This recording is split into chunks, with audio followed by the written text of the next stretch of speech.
6:15. It is a story making headlines across the country. A hiker in the Trinity Alps wilderness area goes from victim to rescuer. That injured hiker, a doctor, jumped into action to save the highway patrol officer who was critically injured during the rescue. I spoke with Dr. Jeremy Kilburn on the phone yesterday. He told me he feels guilty for causing the rescue effort in the first place. I never thought I'd be in this position, just having to be rescued.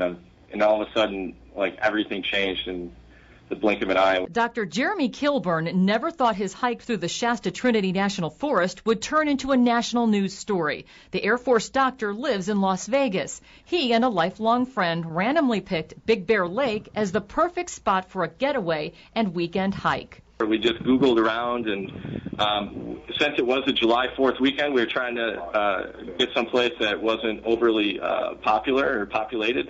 There was something about seeing the picture of that lake on the internet in a camping book, and we just decided, you know, this is where we want to spend our vacation. During the July 5th hike, Kilburn's German Shepherd Virgil tripped him up, and the doctor broke his leg.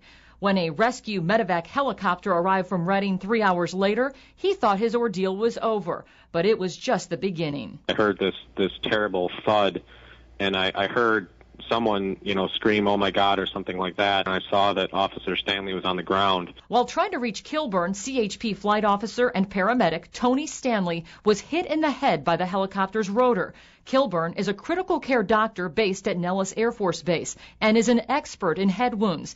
Despite his broken leg, he stumbled and pulled himself down the hill more than 50 yards to reach the fallen officer.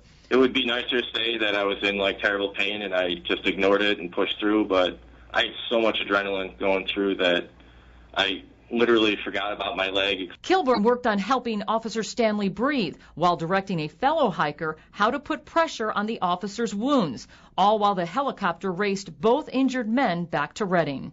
They call him T-Bone, of course. I didn't realize that until after the helicopter landed. It would be one of the highlights of my life to be able to talk to T-Bone. All the stories you hear about this guy is that he was just a stud of a human being, that, he did all these rescues and did them so well and took such pride in his job, and he's a living legend up there. And I just am absolutely distraught that I put him in this situation. Dr. Kilburn is already back at work in Las Vegas. He can't wait to personally thank Officer Stanley back in Redding. I have the utmost esteem for him, and I can't wait personally to talk to him. And to me, this story will never be finished or over until I talk to that man and give him a hug and just say, "Hey, man, how you doing, buddy?" Kilburn says he is in contact with the CHP daily, checking on Officer Stanley's condition. We're checking, too, and this morning, Officer Stanley remains in critical condition at Mercy Medical Center.